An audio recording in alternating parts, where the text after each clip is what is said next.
자, 축복을 잘 하셨대요. 사랑하는 여러분, 정말 잘 오셨습니다. 오늘 복된 날입니다. 주의 날입니다. 지난 한 주간도 4월 한 달도 이렇게 훌쩍 지났는데 하나님의 은혜 안에서 여러분의 가정과 직장과 학업하는 현장에서 맡겨진 일들 잘 감당하며 승리하는 삶을 살 수 있도록 은혜 주신 주님께 감사를 드립니다.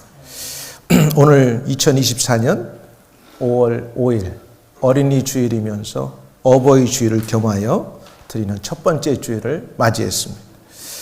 교회 나와 온 마음 다하여 영과 진리로 예배 드리시는 여러분들과 또 신앙으로 함께 참여하여 예배 드리시는 여러분 모두를 성삼위 하나님의 이름으로 환영하고 축복하고 사랑합니다. 아멘. 5월은 만물이 아주 싱그럽고 충만한 계절의 여황이라고 말합니다.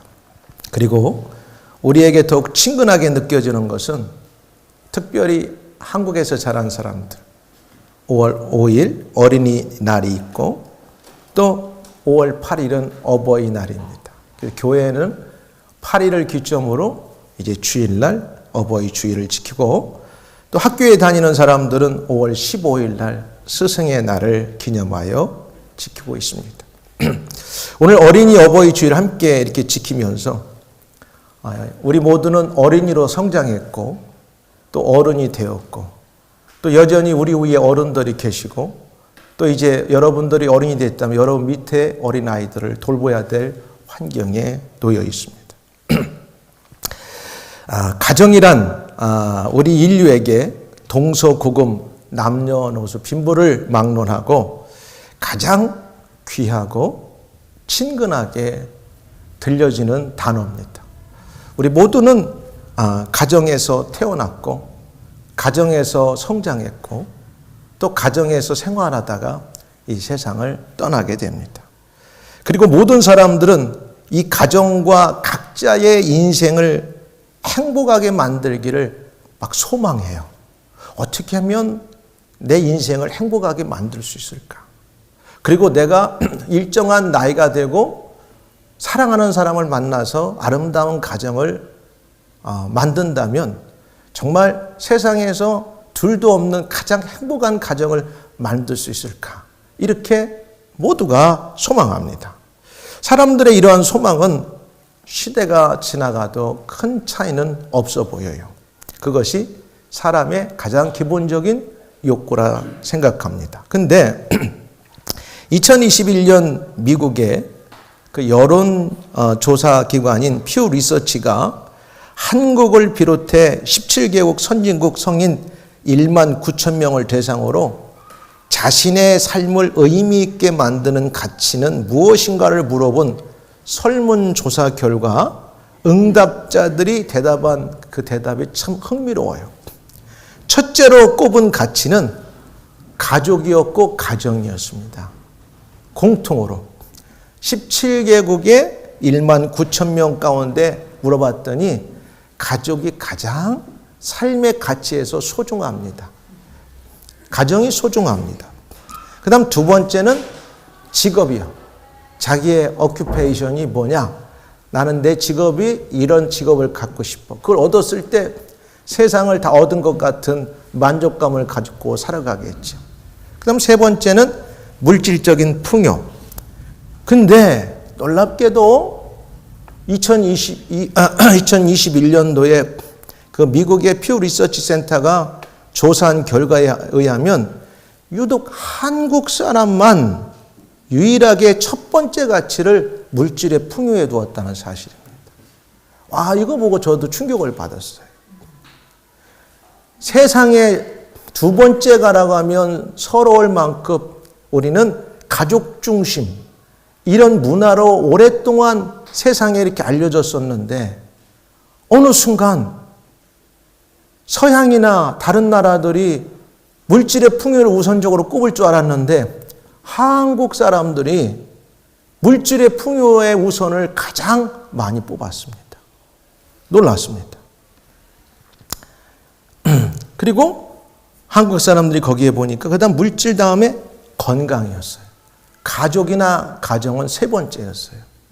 이걸 짐작해 보면 오늘날 우리 여러분들도 다 느끼겠지만은 너무나 좀 어렵다는 핑계로 결혼이 점점 늦어지고 있고, 결혼을 해도 이렇게 아기들을 갖는 것을 쉽게 생각하지 못하고, 그러다 보니까 가정의 어떤 소중한 것보다는 그래 내가 물질적인 풍요를 가지고 내가 하고 싶은 것 마음대로 하고 살아야지, 그게 우리 한국 사회에 어느덧 깊이 자리를 잡은 것 같습니다. 나는 이 리서치의 결과를 보면서 마음이 참 무거웠습니다. 저는 미국이나 영국같이 수많은 사람들이 이렇게 모여 사는 이런 나라들이 설마 그렇겠지. 왜?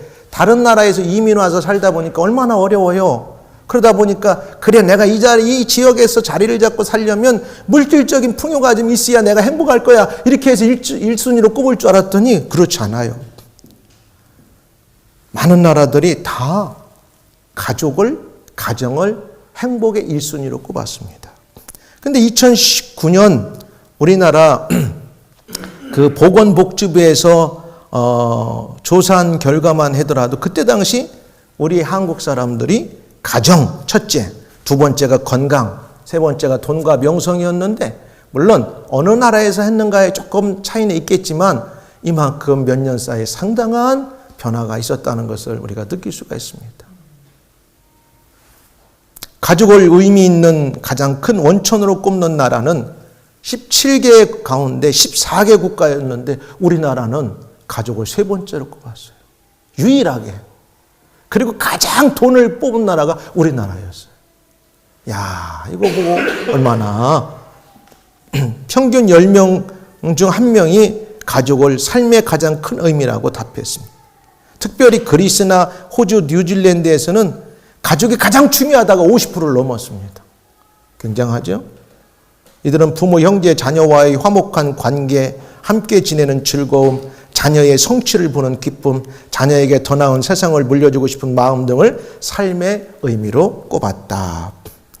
오늘 함께 읽은 이 본문 잠언 16장 8절부터 사실 17절은 조금 처음에는 이해하기가 어려운 이 내용이지만 한마디로 표현하면 죽은 자가 거하는, 우리가 소위 말하는 죽음의 깊은 그 낮은 단계인 것까지도 하나님께서는 그 모든 것들을 다 살펴보시고 사람의 생각을 다 아신다고 하는 그런 내용의 말씀이에요. 그렇다면 저와 여러분들이 어떤 사고와 생각을 갖고 살아가는가 하나님은 다 알고 계세요. 그러니까 여러분이 행복하기를 소망하는 것을 하나님도 다 알고 계세요. 여러분의 가정이 다른 가정보다도 더 행복하게 세워지고 살기를 원하는 것도 소망하는 것도 하나님은 다 알고 계세요. 그러면 우리는 여기에서 이렇게 질문해야 돼요. 그럼 하나님이 우리의 모든 것을 다 알고 계셔. 우리가 누워 잠자는 그런 신음의 소리까지, 그 다음에 죽어서 음부에 내려가는 데까지 하나님은 다 보고 계시고 우리의 사고와 생각을 다 알고 계시는 그 하나님이 우리가 가장 원하는 것이 일반적으로 행복한 삶을, 행복한 가정을 소망하고 살아간다면 거기에는 하나님이 분명 원하시는 행복을 만드는 방법이 있을 거라 성경은 말씀하고 있어요. 어떻게 행복을 만들 수 있을까? 행복은 주어질 수도 있지만 대부분 행복은 만들 때 가능합니다. 성경은 우리에게 그걸 말씀하고 있어요. 그래서 오늘 본문을 중심으로 우리 모든 것을 다 알고 계시는 하나님께, 하나님, 나도 우리 가정도 행복하기를 소망합니다. 이런 소망과 함께 어떻게 하나님 앞에서 우리가 살면 행복을 만들 수 있고 행복한 가정과 우리가 될 수 있는지 본문을 중심으로 행복한 가정과 인생을 만들기란 제목으로 말씀을 드리겠습니다.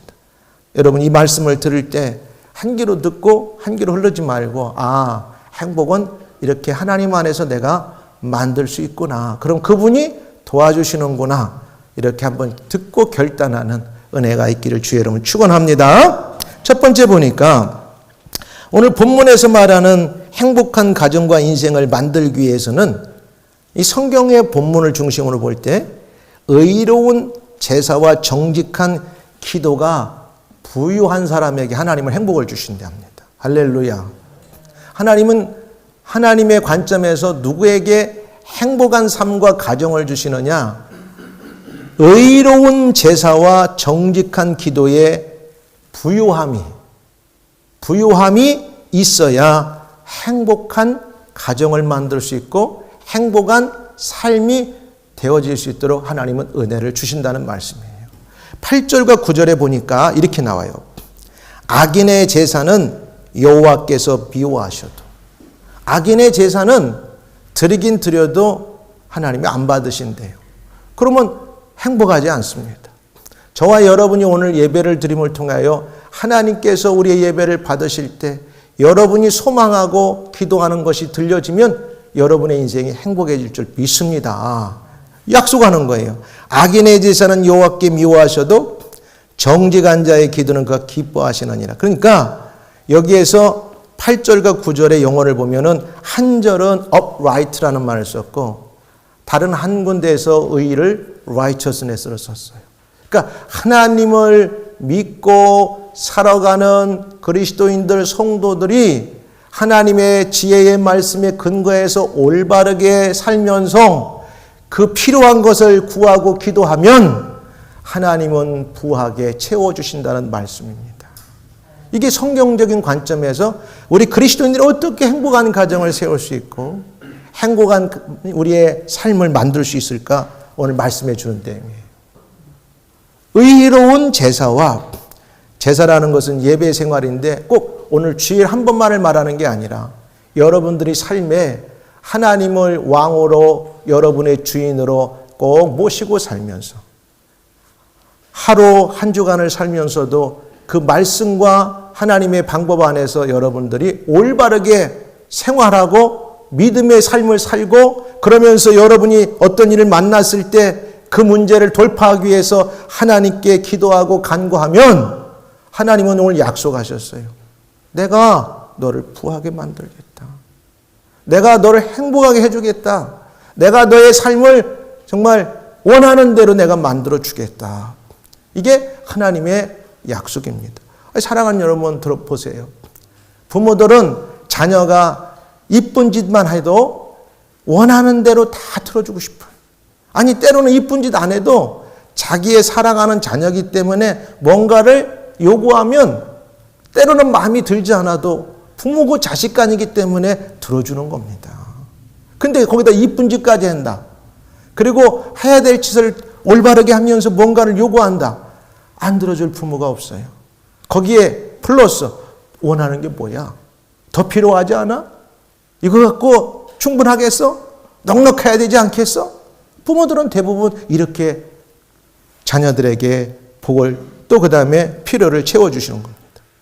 분명히 말합니다.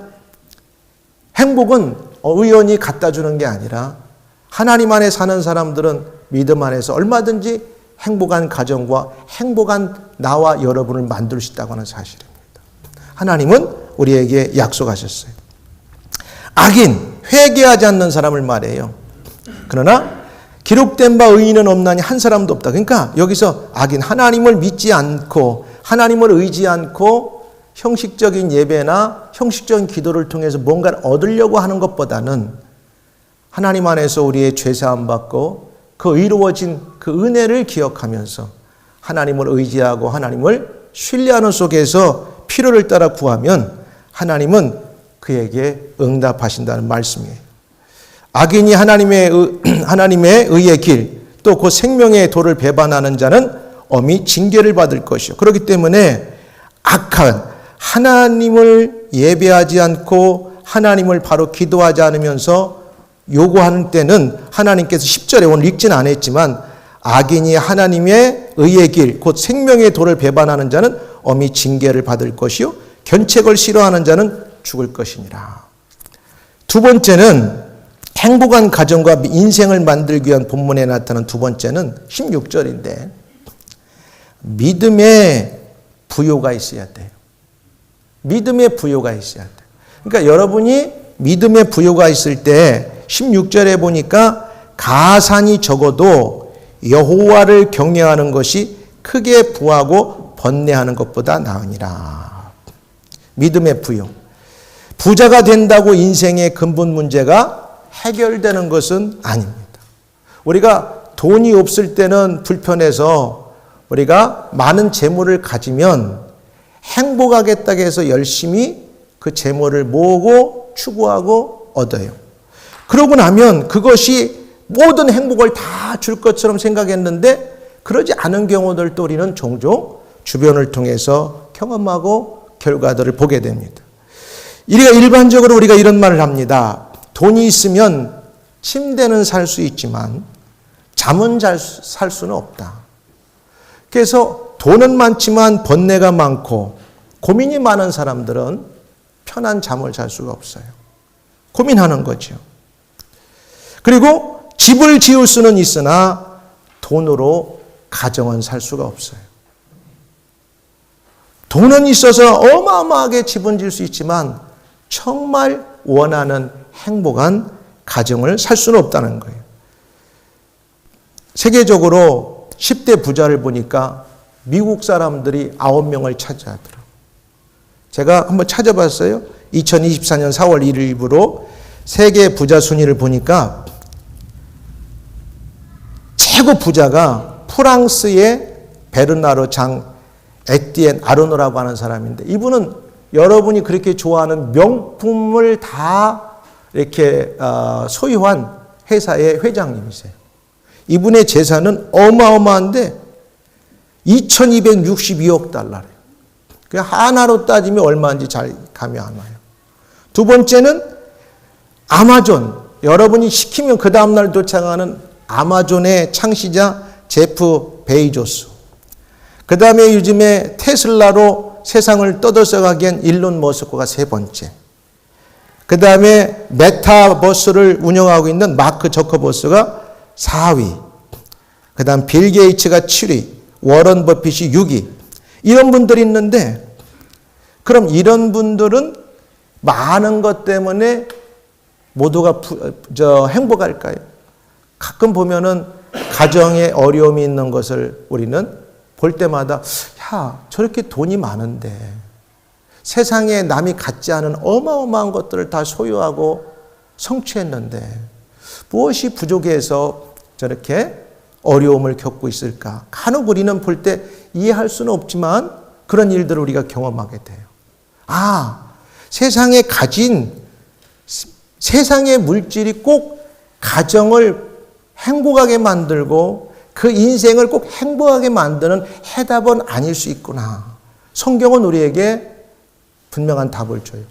믿음의 부요를 가지고 하나님을 경외하는 사람이 그 가정과 그러한 삶이 가장 행복하다고 하는 것을 성경은 우리에게 답을 주고 있습니다. 아, 저는 아직 돈이 그 정도 없어서 아직 이해할 수 없어요. 그럴 수 있지만 성경은 하나님의 말씀은 우리에게 분명하게 답을 줍니다. 믿음의 부요가 저와 여러분의 인생을 가장 행복하게 만들기 때문에 오늘 성경은 16절에서 혹시 우리가 소망하는 세상의 물질적인 것들이 좀 적어도 여호와를 경외하는 것이야말로 우리 개인과 우리들이 속하고 우리가 세우는 가정에 가장 행복을 가져줄 수 있다고 말씀하는 거예요. 이것이 크게 부하고 번뇌하는 것보다 나으니라. 경외라는 말은요, 주권자이신 하나님의 권위와 거룩함에 대한 피조물인 인간이 공경하는 마음에서 갖게 되는 두려움을 말하는 거예요. 여러분들은 하루 한 주간을 살면서 하나님을 인식하고 살고 있죠? 이게 fear of the Lord이에요. 하나님이 없이 내가 뭔가를 하고 있고 그거에만 몰두하고 있다면 우리는 하나님을 경외하지 않는 거예요. 그러나 바쁜 일상 가운데 학업하는 가운데 비즈니스 하는 가운데 직장 생활하는데 뭔가 세상에서 정말 열심히 하고 있으면서도 항상 하나님 앞에서 내가 그걸 하고 있다가는 그 인식이 바로 하나님을 경외하는 삶입니다.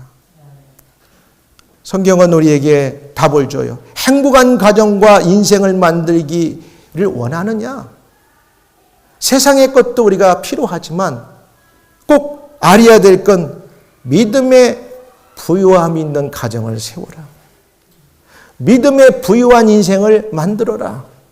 이것이 이 땅을 살고 마지막 떠날 때는 이것 가지고 우리가 영원한 하나님 나라에 들어가게 됩니다. 믿음의 부유가 있어야 돼요.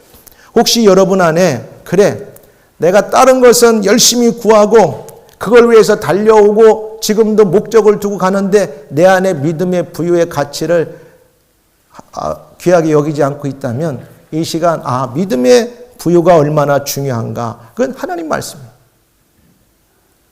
다시 한번 회복할 수 있는 은혜가 있기를 주님의 이름으로 축복합니다. 세상에서 제일 귀하고 소중한 부유는 오늘 성경은 말해요. 영적인 풍요이며 세상에서 가장 빈곤한 것은 바로 영적인 가난이다. 왜? 이 땅에 우리의 영원한 생명을 얻고 또 우리의 영원한 천국을 소유하기 위해서는 이 믿음의 부유가 필요하다는 거예요. 16절의 말씀처럼 모든 가정의 행복이 가산이 많아야 행복하다고 말하지 않고 있다는 것을 기억하시기 바랍니다. 재산이 많으면 우리가 편하게 살 수 있고 넉넉하게 살 수는 있지만 재산이 많은데 하나님을 경외하지 않으면 번뇌와 그 다음에 마지막은 이 땅에서 떠날 때 후회하는 인생이 될 수 있다는 거예요. 하나의 거지 나사로와 부자의 비유를 예수님께 들으셨어요. 나사로는 비록 이 땅에 살면서 남의 것을 좀 얻어먹는 신세였고 거지같이 살았지만은 좀 힘들게 살았지만 하나님을 믿음을 갖고 소유했던 사람. 이 극단적인 우리에게 보여주는 하나의 비유지만 우리가 꼭 기억해야 돼요. 하나님의 말씀이기 때문에 우리가 무시할 수 없는 거예요. 세상의 어떤 물질이나 세상의 것을 성경은 무시하지 않아요. 그런 것이 필요 없다고 생각하지 않아요. 근데 우리가 가치나 우선순위를 둘 때 무엇을 먼저 우선순위를 둬야 되는가에 따를 때는 믿음의 부유가 세상에 많은 것을 가지려고 하는 것보다 앞서야 된다는 것을 말씀하고 있습니다. 나사로는 비록 거지같이 힘들게 살았지만 이 땅을 떠날 때 믿음이 있었던 것 때문에 아브라함의 품에 안겨가지고 하나님 나라에 들어갔지만 부자는 이 땅에 많은 것 때문에 믿음의 부유함이 없어서 이 땅에 부유함으로 끝나고 영원한 부유함을 얻지 못했다는 사실입니다. 이것이 성경에서 말하는 참된 마지막의 행복을 우리에게 안내하고 있습니다. 세 번째, 행복한 가정 인생을 만들기 위해 본문에 나타난 건 뭐냐면 사랑의 부유함이 있어야 돼요. 사랑이 있어야 사랑. 여러분의 가정은 사랑이 충만합니까? 사랑보다는 의무적으로 살고 있다면 우리는 이걸 소위 말하면 불행하다고 생각해요. 사랑이 있어야 돼요. 채소를 먹으며 서로 사랑하는 것이 살찐 손을 먹으며 서로 미워하는 것보다 나으니라. 이런 하나님의 말씀에 저와 여러분들은 가치를 두고 가정을 세우고 여러분의 인생을 세우기를 주님의 이름으로 축복합니다. 이게 행복이라는 거예요. 채소를 먹으며 서로 사랑하는 것이 살찐 소를 먹으며 서로 미워하는 것보다 나으니라. 형제들이 많은 재벌집에 어떤 목사님이 설교를 가셨대요. 실제 있었던 일입니다. 설교가 끝나고 식사를 하면서 형제 중에 한 사람이 목사님 정말 맞습니다. 각자 형제들이 기업을 하나씩 맡고 있는데 모일 때마다 다른 기업이 잘 된다는 말을 들으면 배가 아파가지고 그 형제를 미워하게 되고 그게 조금 더 지나치면 형제들끼리 서로 싸우고 소송을 하게 되고 그래서 법정에서 만나는 어처구니 없는 일들을 갖게 됩니다. 우리가 좀 적었더라도 아버지 밑에서 한 형제로 자랄 때가 참 행복했습니다. 왜? 그때 우리는 서로 사랑했기 때문에 그렇습니다. 이게 성경의 말씀이 우리에게 주는 귀한 교훈이에요. 가산이 꼭 많다고, 그 다음 살찐 소를 먹는 것이 우리 인생에 꼭 행복은 아니라는 거예요. 비록 채소를 먹어도 서로 사랑할 수 있으면, 형제를 아끼고 부모를 궁경하고 자녀를 사랑하고, 그런 가정이 진짜 행복한 가정입니다. 옛날에 우리 어릴 때, 자랄 때는 한 집에 보통 애들이 적으면 4명, 많으면 7, 8명이었어요. 근데 먹을 것이 늘 부모들은 이번 달 저 쌀가마니가 떨어지면 그 다음 달 뭘 먹지? 그래서 농번기 되기 전이면, 추수철이 되기 전까지는 여름에 막 감자 캐갈 쪄먹고, 옥수수 따다 쪄먹고, 그 다음 보리 나온 보리쌀 해서 보리밥 먹고, 그리고 다른 반찬이 없어. 된장에 호박 쓸어놓고 그냥 하면 온 가족이 7, 8명이 앉아가지고 땡그닥 떠서 먹고, 요즘같이 더워서도 안 먹고 한 그릇에 같이 수제 다 들어갔다 나갔다 하면서 계속 먹는 거예요. 그런데 그렇게 하면서 온 가족들이 행복하게 자랐어요. 형제들이 우애가 있었어요. 형이 잘 되면 동생을 도와주고, 어려우면 서로 나눠주고, 서로 미워하지 않고 잘 되기를 응원했어요. 그런데 오늘날 모든 것이 부족함이 없고 부유함 속에 살아가는데, 이런 아름다운 모습들이 점점 이렇게 사라지는 걸 보면, 저와 여러분들도 경험하겠대요. 모든 것이 넉넉하고 세상 것들이 부하다고 하고 잘 먹는 것이 꼭 행복한 가정만을 아니구나. 행복한 나의 인생은 아니구나. 거기에 사랑이 없다면 사랑해야 돼요. 최근에 가끔 이렇게 나오는 보도를 통해 보면, 우리나라에서도 모 대기업의 회장님과 그 사모님이 돈 때문에 싸우더라고. 야, 평생 쓰고 못 갈 돈인데 조금 더 주냐 안 주냐 이거 가지고 싸우는 걸 보고, 참 저렇게 싸우면서 얼마나 가정이, 자녀들에게는 아픔이 될까. 그 돈을 서로가 적던 좀 부족해도 싸우지 않고 있다면 자녀들이 참 행복할 텐데, 자녀들에게는 부모가 그렇게 하는 것 때문에 치명적으로 상처를 받는 거죠. 사랑해 보세요. 사랑하면 다 포기하게 돼 있어요. 사랑하면 내 걸 주게 돼 있어요. 내가 좀 양보하게 돼 있어요. 하나님께서 모든 만물을 창조하신 후 에덴 동산에 아담과 하와를 통하여 가정을 만드셔서 행복하게 살도록 하셨어요. 가정은 하나님께서 우리 사람들에게 주신 최고의 선물이며 축복입니다. 사람은 누구나가 말씀드린 대로 가정에서 시작하고 가정을 출입하다가 가정에서 생을 마감합니다. 그러기에 가정은 이 세상에서 가장 아름다운 곳 중에 하나입니다. 가정은 우리 인간들에게 있어서 지상의 천국을 맛볼 수 있는 사랑의 보금자리이며, 가정은 뜨겁고 삭막한 사막에 숨겨져 있는 시원한 오아시스와 같은 곳이에요. 근데 가정에 사랑이 없어 보세요. 여러분들이 세상에 나가서 막 정말 삶에 지치고 힘들고 여러 일들 때문에 너무 힘들다 할 때 가정에 딱 들어갔는데 거기에도 사랑이 없고 뭔가 삭막하다면 살 맛이 없는 거죠. 근데 가정에 들어가면 이런 문제가 해결된다고 생각하면, 인생의 오아시스가 여기 있구나. 내 인생에 참된 보금자리가 여기에 있구나. 그곳에서 사람들은 인생의 폭풍우를 만나고 어렵고 방황할 때 참된 안식과 진실된 사랑과 위로와 동정과 마음의 상처가 치료를 받고 회복됩니다. 이러한 이유 때문에 우리들이 아무리 성공해도 가정을 잃어버리면 그는 실패자요. 아무리 좋은 것을 가지고 있더라도 가정이 없으면 그 인생은 허전하고 공허합니다. 그 이유는 가정이란 공동체는 그 무엇보다도 사랑으로 하나 되어 있기 때문에 그래요.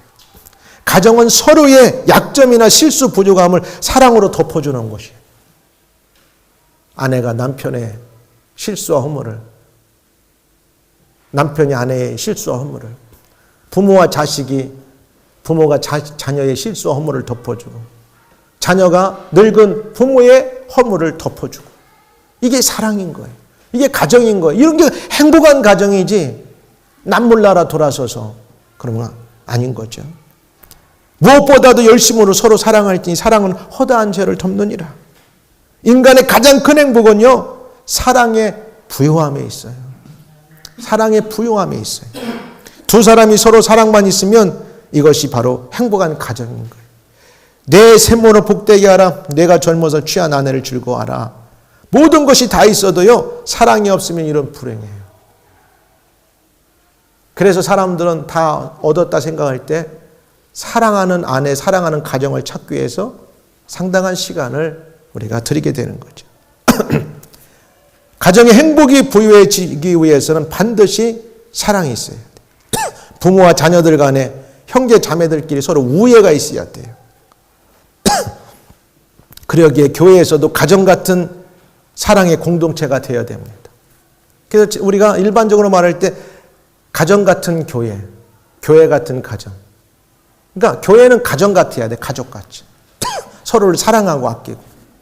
또 가정에서는 교회같이 하나님을 중심으로 예배하고 기도하는 삶을 살아가야 되는 거예요. 고린도전서 13장 13절에서도 바울은 이렇게 말해요. 그런즉 믿음, 소망, 사랑이 세 가지는 항상 있을 것인데 그 중에 사랑이 제일이니라. 마지막으로 행복한 가정과 인생을 만들기 위해서는 꼭 필요한 게 있는데 감사가 있어야 돼. 감사가. 감사하는 삶이 있어야 돼요. 오늘 본문에는 표현이 안 나왔지만 성경에 보면 데살로니가전서 5장 18절에도 범사에 감사하라. 여러분, 감사를 외쳐보세요. 하루에도 수백 번 외쳐보세요. 하나님 감사합니다. 그 하나님께서 감사하는 인생에 그 입에 복이 있다고 그 인생을 하나님께서 그대로 되게 하시는 거예요. 일어나서 감사하고, 하루를 살며 감사하고, 하루를 마감하고 잠자리 들 때 감사하고, 감사하세요. 범사에 감사하라. 이는 그리스도 예수 안에서 너희를 행하신 하나님의 뜻이니라. 하나님의 뜻이 뭔가? 여러분 그렇지 기도할 때 하나님 뜻을 발견하게 해주세요. 하나님 뜻 그렇게 어렵지 않아요. 하루를 살면서 감사하고 사는 게 하나님 뜻이래요. 그렇죠. 우리가 지난밤 잤는데 여러분 젊다고요? 젊은 사람들 가운데 자고 났는데 못 일어나는 사람들 꽤 많아요. 그런데 여러분 건강하게 지난밤 늦게 자고 피곤했는데 잠자고 났더니 건강하게 일어났단 말이에요. 오늘 또 새로운 날을 맞이해서 일터로 갈 수 있도록, 학교 갈 수 있도록 은혜 주신 거 감사해야 돼요. 감사해야 돼요. 에베소 5장 20절에 범사에 우리 주 예수 그리스도의 이름으로 항상 아버지 하나님께 감사하라. 또 무엇을 하든지 말에나 일에나 다 주의 이름으로 하고 그를 힘입어 하나님 아버지께 감사하라. 행복의 비밀은 감사에 있대요. 그 TSL이라는 그 약자가 있는데 행복의 비밀이 있는데 세 가지만 잘 사용해도 여러분 승리할 수 있고 성공할 수 있고 행복할 수 있어요. 첫째는 뭐냐? 살아가면서 땡큐를 잘하시기 바랍니다. 땡큐. 두 번째는 sorry. 여러분 누군가가 여러분에게 작은 실수, 아니 실수도 아닌데 미안합니다. 그럼 여러분 마음이 굉장히 훈훈해지고 편안해져요. 근데 잘못을 하고도 내가 뭘 잘못했는데 미안하다는 표현이 없으면 화가 나고 속상해요. 그 다음 세 번째는 뭐냐? 사랑합니다. 사랑합니다. 그러니까 땡큐와 쏘리와 러브라는 이 세 가지 말을 잘하는데 행복의 비밀이 숨겨 있대요. 그 중에 첫 번째가 뭐냐? 감사합니다. 우리는 날마다 하나님께 감사할 수 있어요. 감사에 관한 명언의 모음집을 보면은 고마움을 통해 인생은 풍요로워진다. 행복은 바로 감사하는 마음이다. 딴 거 없어요. 여러분이 행복한 인생을 살기 원하면 감사를 한번 여러분 고백해 보세요. 세상에서 감사를 표현하는 이 행동보다 더 아름다운 것은 없다. 어느 누구에게도 감사할 줄 모르는 아이를 가진 것은 뱀의 이빨과 같이 무서운 일이다. 그렇잖아요. 누군가 여러분들이 좋은 일을 또 도와줬고 그 사람이 은혜를 입었는데도 그 감사를 모르고 여러분에게 다가온다면 여러분들에게도 속상함이 있고 마음이 상할 거예요. 어려서부터 아이들에게는 감사를 가르쳐야 돼요. 땡큐. 그 다음에 잘못했을 때 sorry. 그 다음에 I love you. 이게 인생을 행복하게 만드는 삶의 비밀입니다. 우리 특별히 성도들은 이런 단어를 잘 사용해야 돼. 나는 여러분이 삶 가운데서도 항상 사람들에게 감사를 표현하십시오. 여러분의 실수를 표현하세요. 그리고 여러분 거기에 대해서 정말 사랑스럽다고 표현하십시오. 인간이 범하는 가장 큰 죄는 감사할 줄 모르는 것이고 지옥은 배은망덕한 무리들로 가득 차 있다. 하나님께서 구원해 주시기로 하나밖에 없는 당신의 아들을 십자가에 주었는데도 불구하고 그 은혜로 여기지 않고 믿지 않은 것 때문에 지옥 가는 것이기 때문에 그래요. 하나님은 우리에게 많은 것을 주셨어요. 감사한 마음 하나만 더 있으면 무한한 행복과 부유를 누릴 수 있어요. 데살로니가 5장 18절에 말씀드린 대로 우리가 범사에 감사하라. 이는 그리스도 예수 안에 너희를 향하신 하나님의 뜻이니라. 너희 안에 행하시는 이는 하나님이시니 자기의 기쁘신 뜻을 위하여 너희로 소원을 두고 행하게 하시니라. 여러분이 소원하는 게 있잖아요. 행복한 삶, happy life. happy life in Jesus. 여러분의 해피 라이프는 어디에 있는 줄 압니까? 예수님 안에 있을 때 해피 라이프가 됩니다. 여러분의 해피 라이프는 하나님 안에 그분과 소통하면서 구원해 주신 그 은혜에 올바르게 말씀 따라서 살면서 그분에게 구하고 의지하고 살아갈 때 하나님은 여러분에게 행복을 도와주세요. 하나님의 뜻을 우리에게 소원, 꿈, 비전으로 삼으면서 하나님이 감사한 대로 이루어 주시고 행해 주실 것입니다. 이제 말씀을 맺겠습니다. 여러분에게 좋은 예화이기 때문에 제가 사용했는데 혹시 못 들은 사람을 위해서 제가 한 번 더 합니다. 하나의 전설로 내려오는 이야기죠. 옛날에 사탄이 지구에 내려와 하필 저 노르웨이에다가 창고를 지었다고 합니다. 사탄의 창고에는 각종 씨앗들이 있는데 미움이라는 씨앗도 있고 슬픔이라는 씨앗도 있고 눈물 등의 씨앗들이 저장되어 있었어요. 이 씨앗들은 어느 누구의 마음속에도 싹이 잘 나는데 한 동네에서만은 효력이 없었다고 그래요. 이 동네의 이름은 기쁨이었고 감사였어요. 사단이 누구를 틈타냐? 원망하고 불평하고 그 다음에 자기중심적인 사람들에게 이런 미움이나 슬픔이나 눈물의 씨앗들을 나게 하시는 거예요. 그러나 여러분이 그런 환경에 있다 할지라도 기뻐하고 감사하고 이런 고백을 하고 살아가면 사단이 여러분들을 넘어뜨리지 못하고 여러분의 삶을 빼앗지 못한다는 사실입니다. 성경이 말하는 행복한 가정과 인생을 만들기란 의로우신 하나님 아버지께 구원받은 의로운 저와 여러분들이 올바르게 살아가는 거예요. 하나님을 기쁘시게 하고 그런 속에 여러분의 문제를 간구하고 기도하면 그분이 여러분에게 부유한 행복을 허락하셨어요. 약속하셨어요. 하나님께 올바른 제사와 기도의 부유함이 있을 때 그 가정과 개인의 삶의 평안과 명철의 은혜를 주시는 거예요. 만약에 평안하지 못하면 오늘 성경에 나온 대로 마음의 즐거움은 얼굴을 빛나게 하지만 마음에 근심이 있으면 뭐예요? 심령을 상하게 하는 거예요. 15절에 고난받는 자가 그 날이 다음과 같이 마음에 즐거운 자는 항상 잔치하느니라. 그러니까 항상 마음속에 고민과 번뇌가 있게 되는 거죠.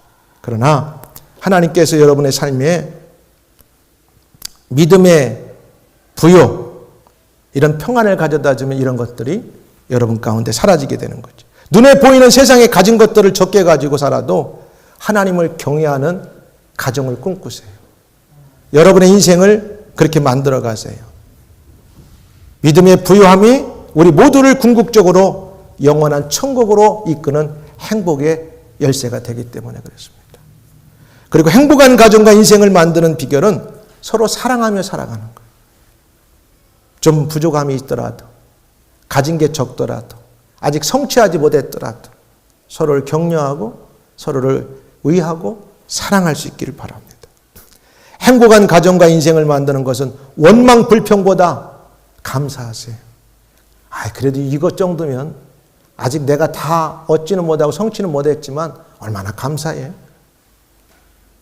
내가 다른 사람보다 아주 큰 집은 아직 못 가졌지만 내가 그렇게 못했지만 누울 곳이 있고 내가 마음껏 쉴 수 있는 공간이 있어 얼마나 감사해. 하나님, 그러네 내 마음에 소원이 있어요. 그 다음은 이것보다 또 더 좋은 거 줄 줄 믿습니다. 더 행복한 것으로 인도할 줄 믿습니다. 이런 감사함이 있어야 돼요.